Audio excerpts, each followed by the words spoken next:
Hi folks, Shane Stevenson, Director of Museum Collections and Curator here at the Buffalo Naval Park. And this is one of these unedited videos because we'd like to get it up, but came into work today.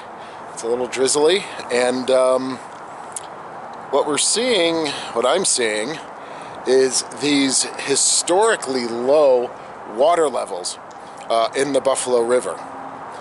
If you pay attention to museum ships, you might also know that the USS Kidd is going through some issues with historic Mississippi River water levels being so low, and she's been out of the water recently much more than she's been in the water because of that low level to the Mississippi River itself.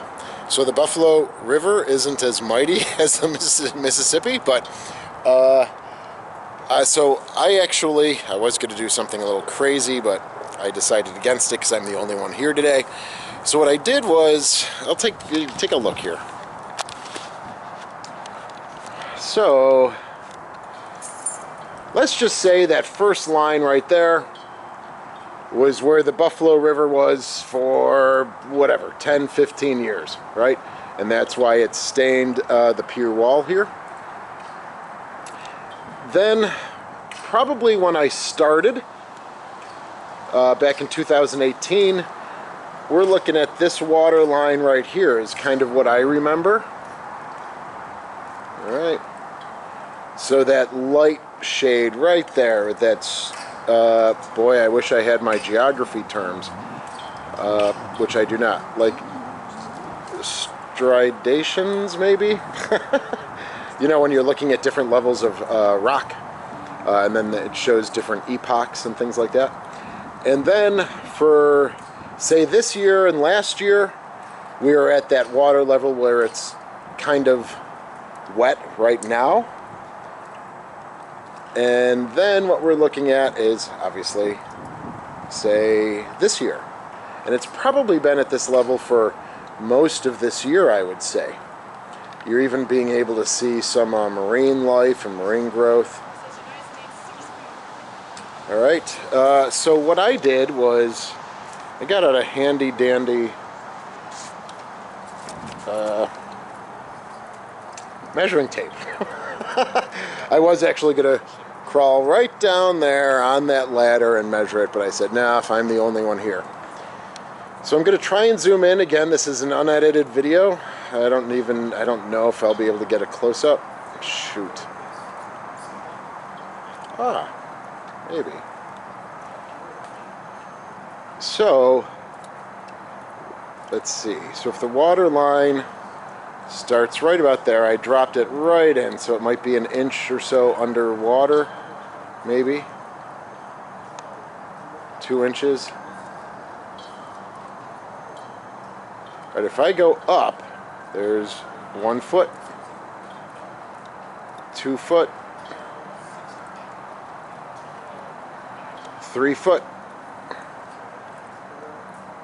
4 foot, 5 foot. And is that where that water level is?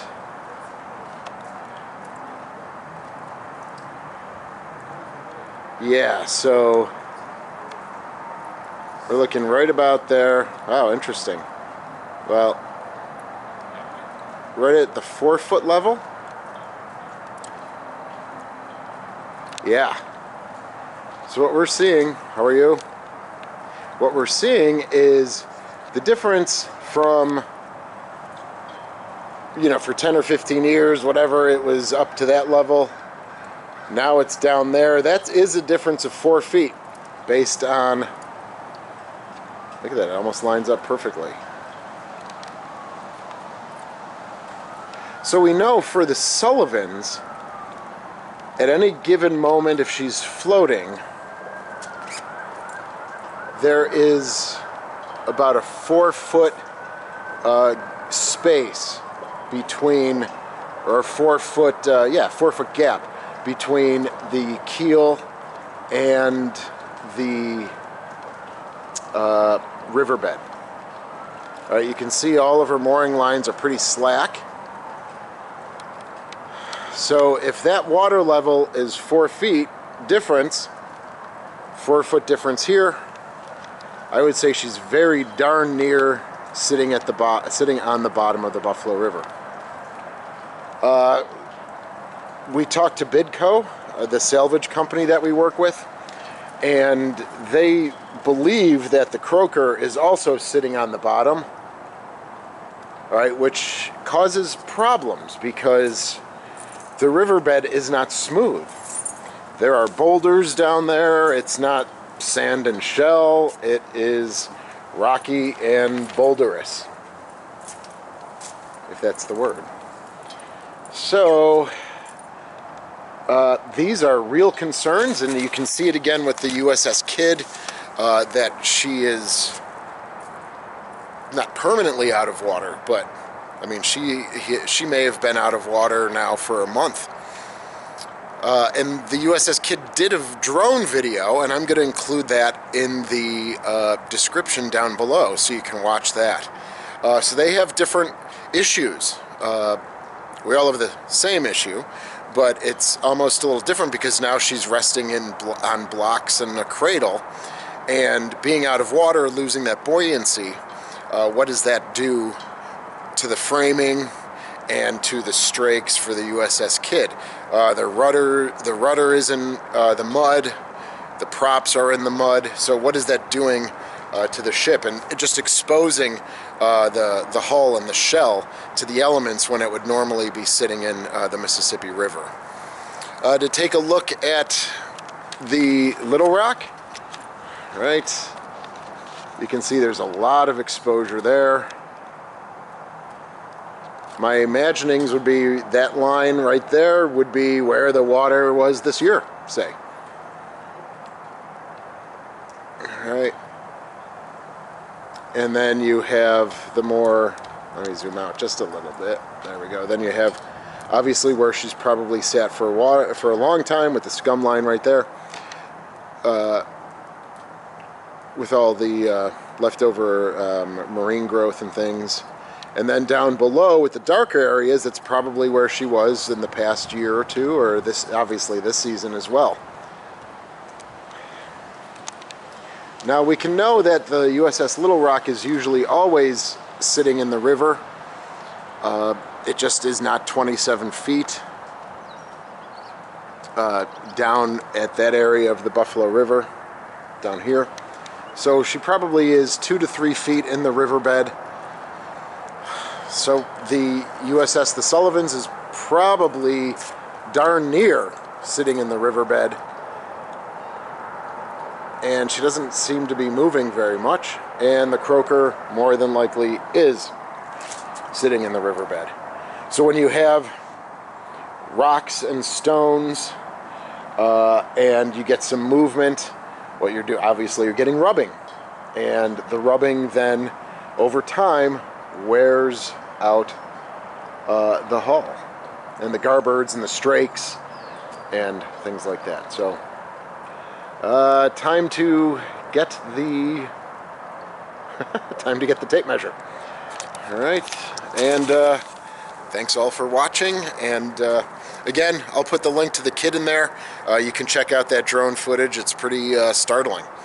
And just that extra weight of now, without the buoyancy, sitting on the blocks and the cradle, what is that doing to the USS Kidd? So these are larger issues.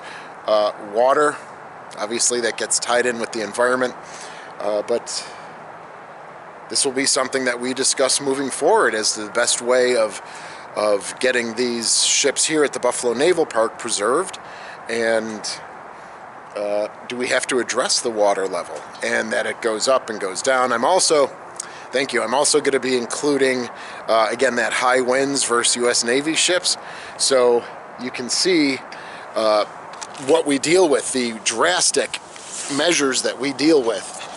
And as an example again for that high winds versus U.S. Navy ship video, these bumpers right here were completely underwater.